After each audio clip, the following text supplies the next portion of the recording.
dalam melaksanakan tugas yang bersifat konsultasi. Nah, berikut ini adalah aturan perilaku auditor dalam organisasi. 1. Mentaati semua peraturan perundang-undangan. 2. Mendukung visi misi tujuan dan sasaran organisasi. 3. Menunjukkan kesetiaan dalam segala hal berkaitan dengan profesi dan organisasi dalam melaksanakan tugas. 4. Mengikuti perkembangan peraturan perundang-undangan dan mengungkapkan semua yang ditentukan oleh peraturan perundang-undangan serta etika dan standar audit yang berlaku. 5. Melaksanakan tugasnya secara jujur, teliti, bertanggung jawab, dan bersungguh-sungguh. 6. Tidak menjadi bagian dari kegiatan ilegal atau mengikatkan diri pada tindakan-tindakan yang mendiskreditkan profesi auditor internal pemerintah atau organisasi. 7. Berani dan bertanggung jawab dalam mengungkapkan seluruh fakta yang diketahuinya berdasarkan bukti audit. 8. Menghindarkan diri dari kegiatan yang akan membuat kemampuan dalam melaksanakan tugas dan tanggung jawab menjadi tidak objektif dan cacat. 9. Menanamkan rasa percaya diri yang tinggi yang bertumpu pada prinsip-prinsip perilaku pengawas bijaksana dalam menggunakan setiap data atau informasi yang diperoleh dalam penugasan.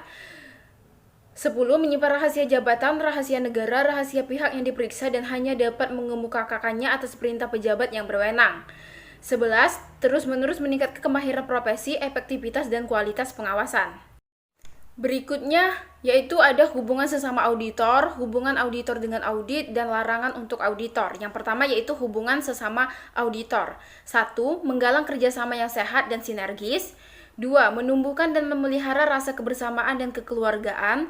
3. Saling mengingatkan, membimbing, dan mengoreksi perilaku. Yang selanjutnya yaitu hubungan auditor dengan audit. 1. Menjaga penampilan atau performance sesuai dengan tugasnya. 2. Menjalin kerjasama dengan saling menghargai dan mendukung penyelesaian tugas.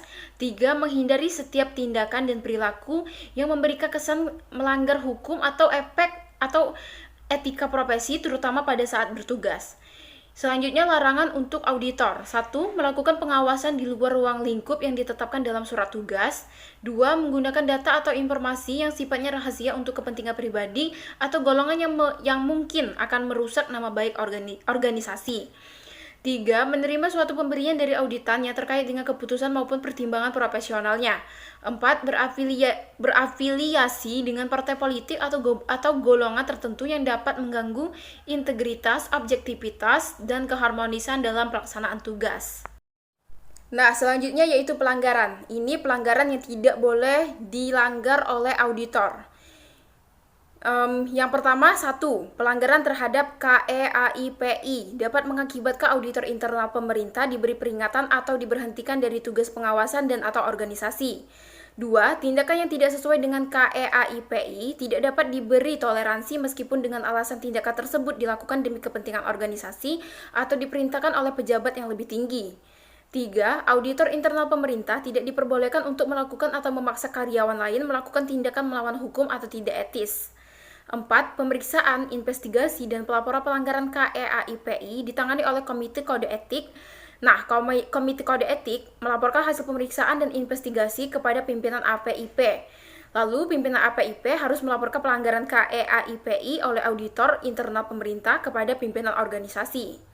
Yang kelima, untuk menegakkan KEAIPI, Komite Kode Etik membentuk Majelis Kode Etik. Majelis Kode Etik bersifat temporer, maksudnya bersifat temporer, yaitu hanya dibentuk apabila ada auditor internal pemerintah yang disangka melakukan pelanggaran terhadap kode etik.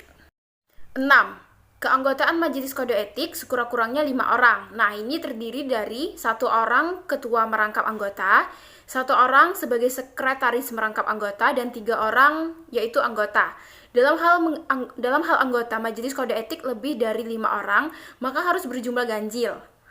Jabatan dan pangkat anggota Majelis Kode Etik tidak boleh lebih rendah dari jabatan dan pangkat auditor yang disangka melanggar kode etik.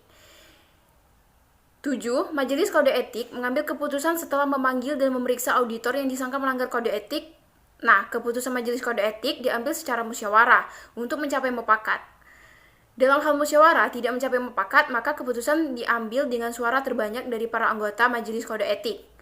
8. Untuk mendapatkan objektivitas atau sangkaan pelanggaran kode etik, di samping dapat memanggil dan memeriksa auditor yang bersangkutan, Majelis Kode Etik juga dapat mendengar keterangan pejabat lain atau pihak lain yang dianggap perlu dan auditor yang bersangkutan diberi kesempatan untuk membela diri. 9. Keputusan Majelis Kode Etik bersifat final. Artinya, bahwa keputusan Majelis Kode Etik tidak dapat diajukan keberatan dalam bentuk apapun. Majelis Kode Etik wajib menyampaikan keputusan hasil sidang majelis kepada Ketua Komite Kode Etik dan pengurus AAIVI untuk diteruskan ke instansi auditor yang bersangkutan sebagai bahan dalam memberikan sanksi kepada auditor yang bersangkutan. Nah, berikut ini ada sanksi atas pelanggaran jika auditor melanggar. 1.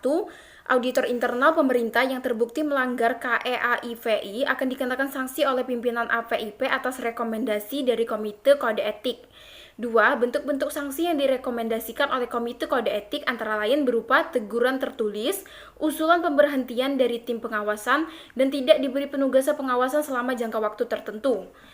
Nah, yang ketiga, pelanggaran terhadap KEAIPI dapat dikenakan sanksi sesuai dengan peraturan perundang-undangan. Yang keempat, pelanggaran KEAIPI terdiri atas 3 kategori pelanggaran, yaitu 1. Pelanggaran ringan, 2. Pelanggaran sedang, dan yang ketiga, pelanggaran berat. Selanjutnya yang kelima, keputusan pengenaan sanksi untuk auditor internal pemerintah yang disangka melanggar kode etik berupa rekomendasi kepada instansi auditor internal pemerintah sesuai dengan ketentuan peraturan perundang-undangan yang berlaku. Kasus Mulyana W. Kusuma. Kasus ini terjadi sekitar tahun 2004. Mulyana W. Kusuma sebagai seorang anggota KPU diduga menyuap anggota BPK yang saat itu akan melakukan audit keuangan berkaitan dengan pengadaan logistik pemilu.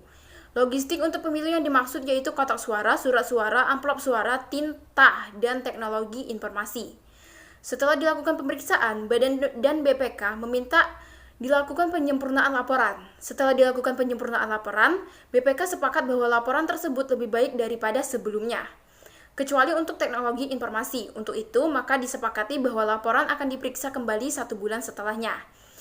Nah, selanjutnya, setelah lewat 1 bulan, ternyata laporan tersebut belum selesai dan disepakati pemberian waktu tambahan. Di saat inilah terdengar kabar penangkapan Mulyana W. Kusuma. Mulyana ditangkap karena dituduh hendak melakukan penyuapan kepada anggota tim auditor BPK, yakni Salman Hairiansyah. Dalam penangkapan tersebut, tim intelijen KPK bekerja sama dengan auditor BPK. Menurut Persi Hairiansyah, ia bekerja sama dengan KPK merangkap upaya penyuapan oleh saudara Mulyana dengan menggunakan alat perekam gambar pada 2 kali pertemuan mereka.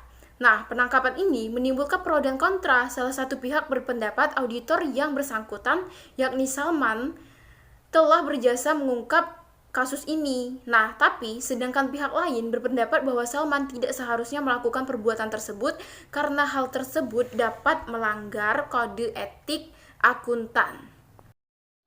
Jadi, tanggapan saya pada kasus Mulyana Kusuma itu menurut saya dalam konteks kasus Mulyana W. Kusuma dapat dinyatakan adalah bahwa tindakan kedua belah pihak ketiga auditor maupun pihak penerima kerja yaitu KPU sama tidak etis. Karena sangat tidak etis seorang auditor melakukan komunikasi kepada pihak yang diperiksa atau pihak penerima kerja dengan mendasarkan pada imbalan sejumlah uang sebagaimana terjadi pada kasus Mulyana W. Kusuma. Nah, jadi walaupun dengan tujuan mulia yaitu untuk mengungkapkan indikasi terjadinya korupsi di tubuh KPU, dari sudut pandang etika profesi, auditor tampak tidak bertanggung jawab, yaitu dengan menggunakan jebakan imbalan uang untuk menjalankan profesinya. Auditor juga tidak punya integritas ketika dalam benaknya sudah ada pemihakan pada salah satu pihak yaitu pemberi kerja dengan kesimpulan bahwa telah terjadi korupsi. Dilihat dari sisi pandang independensi dan objektivitas, auditor BPK sangat pantas diragukan berdasarkan pada prinsip hati-hati. Auditor BPK telah secara serampangan menjalankan profesinya. Sebagai seorang auditor BPK, seharusnya yang dilakukan adalah bahwa dengan standar teknik dan prosedur pemeriksaan, auditor BPK harus bisa secara cermat, objektif, dan benar mengungkapkan bagaimana aliran dana tersebut masuk ke KPU dan bagaimana dana tersebut dikeluarkan atau dibelanjakan. Dengan teknik dan prosedur yang juga telah diatur dalam profesi akuntan, pasti akan terungkap hal-hal negatif termasuk dugaan korupsi kalau memang terjadi.